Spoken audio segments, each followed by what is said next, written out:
प्रस्तुत है सुनीता द्विवेदी के द्वारा लिखी कहानी जिसका शीर्षक है बरसात की एक रात। जुलाई का महीना था। चारों ओर काली घटाएं घिरी थी।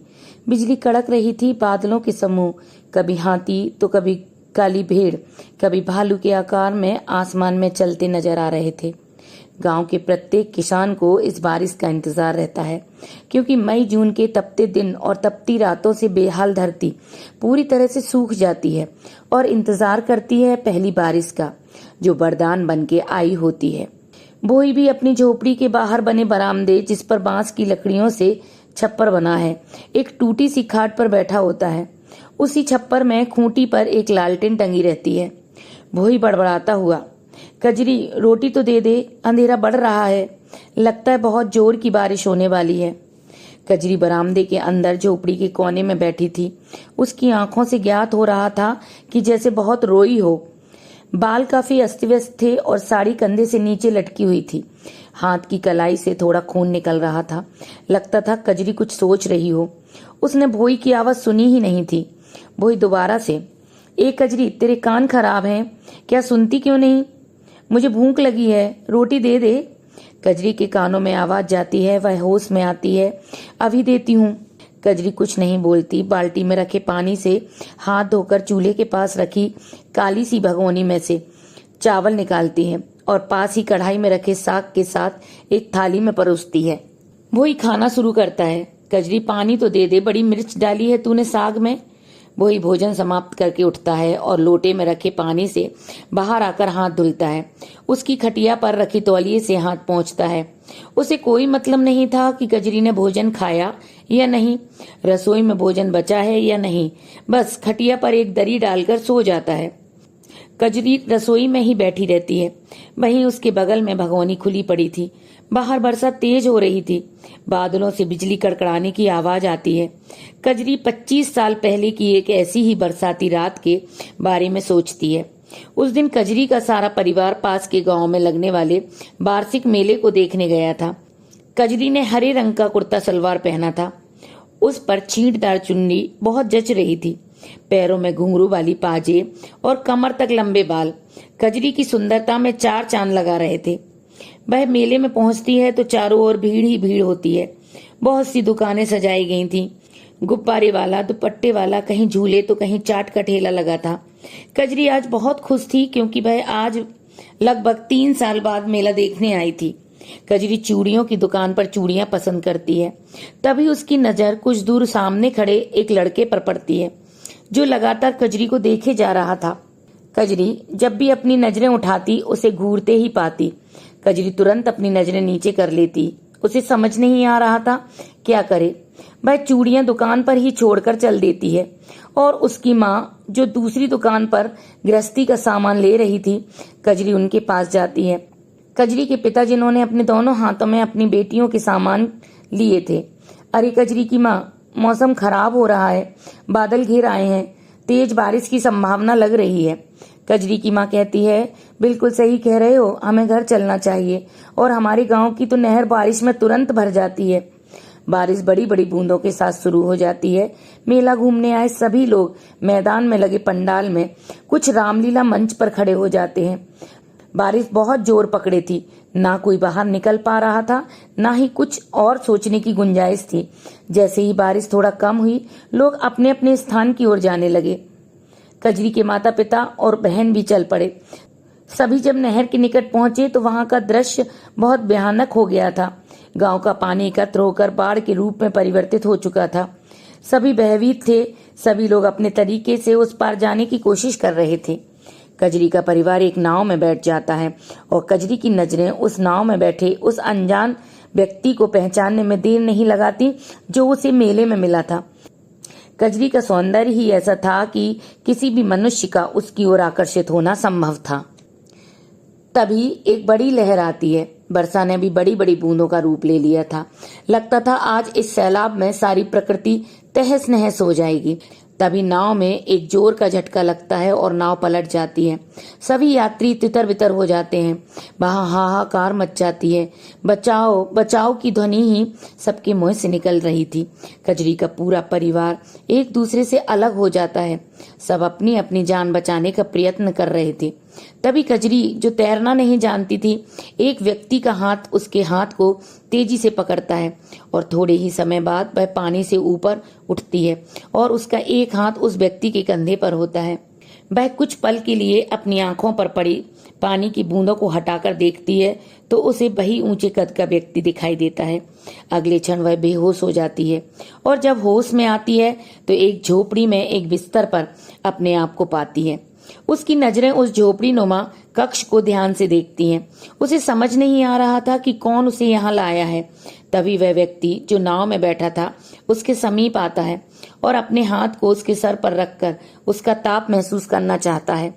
कजरी घबराकर उठती है। तुम कौन हो? मैं यहाँ कैसे आई? मेरा नाम भोई है।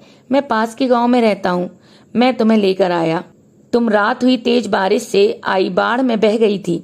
कजरी, तुम मुझे जानबूझकर यहाँ लाए हो। तुम मेरा पीछा कर रहे थे। भोई, ये सच है कि जब से मैंने तुम्हें देखा है मुझे तुमसे प्यार हो गया है।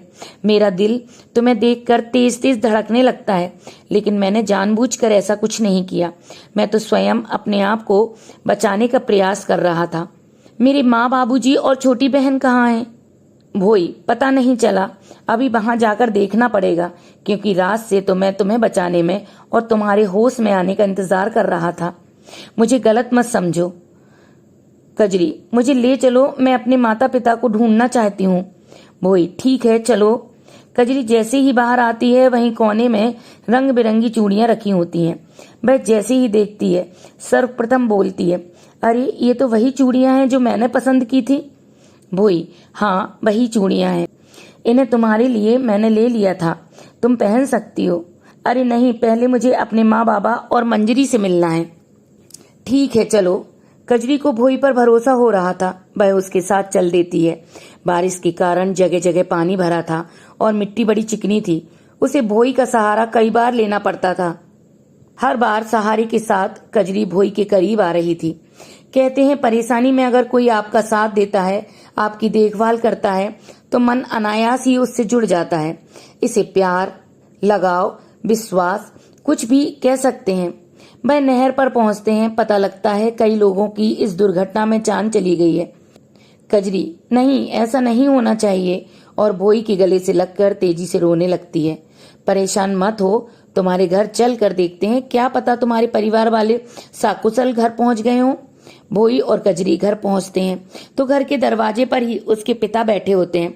कजरी भागकर अपने पिता के गले लगती है। पिता, कहाँ गई थी कजरी?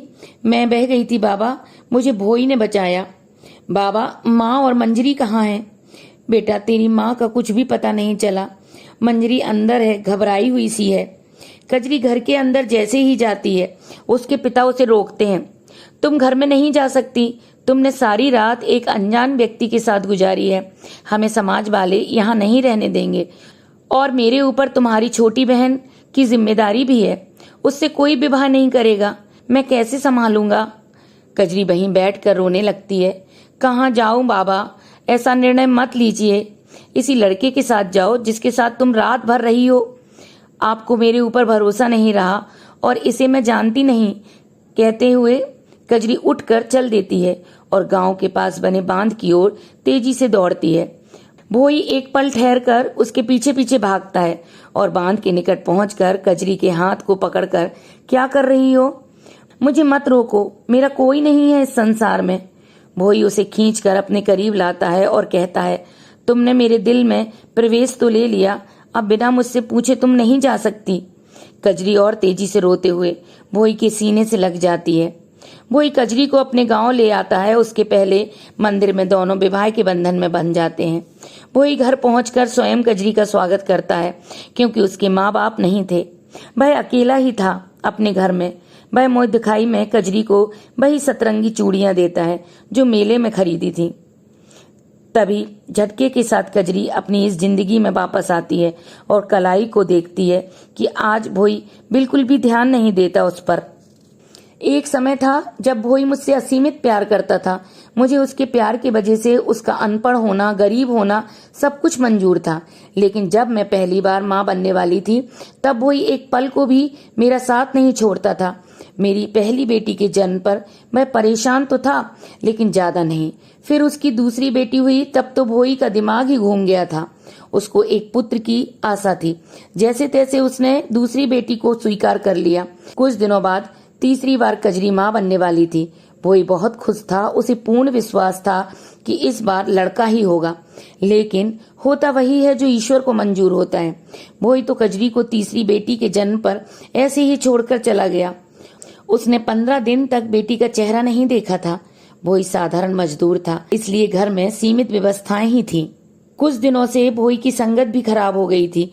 उसी संगत के साथ भोई सारा पैसा खर्च कर देता था, इसलिए घर खर्च के लिए कजरी को बाहर जाकर काम करना पड़ता था।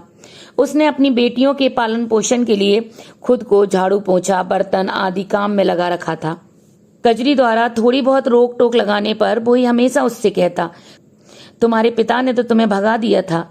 कजरी अपनी बेटियों की वजह से भोई की सारी बातें सुनती थी। उसने जब से भोई के जीवन में कदम रखा था तब से खेत में बैल की तरह, घर में माँ, पत्नी, काम वाली, प्रत्येक भूमिका में 100% खरी थी। कजरी का मन बहुत अशांत था क्योंकि रात ही भोई से उसका झगड़ा हुआ था। भोई सारा दिन यहाँ वहाँ घूमने के बाद जब शाम घर आया तो कहता है, कजरी तुझे काम पर से पैसे मिले, मुझे दे दे, चाहिए हैं। क्यों? तुम्हें क्यों दे दूं? तुम मजदूरी करो जैसे मैं मेहनत करती हूँ। भोई बड़ी मेहनत करती है, भूल गई जब तेरे बाप ने तुझे भगा दिया था और मैंने तुझे रखा, तेरे ऊपर खर्च किया, वरना भटकती यहाँ वहाँ। तो ना करते मुझसे शादी, कुछ ना कुछ तो मैं कर ही लेती। तुझसे ज्यादा पढ़ी हूँ, कक्षा 5 की है मैंने। तभी भोई का भारी हाथ कजरी के गाल पर पड़ता है। धौंस दिखाती है अपनी पढ़ाई की, मुझे नीचा दिखाना चाहती है। जा निकल जा मेरे घर से। एक बेटा तो दे नहीं पाई, ये लाइन लगाकर बेटियां पैदा कर दी मेरी जान के लिए।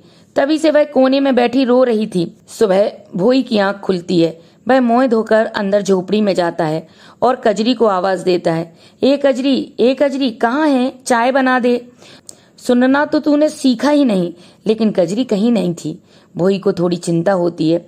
वह इधर उधर देखता है, आसपास बालों से पूछता है, लेकिन कजरी का कोई पता नहीं था। काफी ढूंढने के बाद भोई बांध की ओर दौड़ता है। बारिश होने लगी थी। भोई भीगा हुआ कीचड़ में धंसता जैसे तैसे बांध तक पहुंचता है। वह बांध पर पहुंचकर तेजी से दौड़ता हुआ कजरी को आवाज देता है। कजरी कहीं नजर नहीं आ रही थी। बांध के अंत में किनारे पर वही रंगीन चूड़ियां जो थोड़ी बहुत बची होंगी हरे सलवार कुर्ते के ऊपर रखी थी। भोई उन्हें उठाता है और अपने सीने से लगाकर जोर जोर से रोने लगता है। मैंने बहुत गलत किया कजरी, तुझे खो दिया। भगवान मुझे कभी माफ मत करना। उसकी हालत बहुत खराब हो गई थी। गांव के लोग कहते, अब घर चलो, उसकी लाश यहीं बांध के नीचे कहीं मिलेगी तो उसका अंतिम संस्कार करना पड़ेगा। भोई घर पहुंचता है, लुटा पुटा सा, जैसे उसका सब कुछ उजड़ गया हो। वह जाकर खाट पर बैठ जाता है। उसे झोपड़ी के अंदर धुआं आता दिखाई देता है। वह जाकर देखता है तो अंदर कजरी खाना बना रही थी। भोई की खुशी का ठिकाना नहीं था। वह दौड़कर कजरी को उठाता है तो जिंदा है कजरी और उसका चेहरा हाथ से बार बार छूता है। हाँ भोई, सोचा तो था मर जाऊं, फिर सामान रखकर जैसे ही बांध में कूदने वाली थी तेरी याद आ गई। मैं तुझे बहुत प्रेम करती हूँ, तुझे परेशान करने का सोच भी नहीं सकती, इसलिए वापस आ गई। भोई उसे अपने दोनों बाजुओं से उठाकर बाहर आंगन में गोल गोल घुमाता है और दोनों प्रेम की बारिश में ऐसे भीगते हैं कि जीवन की कठिनाइयां, गिला शिकवा सब उस बरसाती जल में बह जाता है। कहानी सुनने के लिए आप सभी का बहुत बहुत धन्यवाद और फिर मिलते हैं आपके अंतर्मन को छू लेने वाली मेरी नई कहानी के साथ।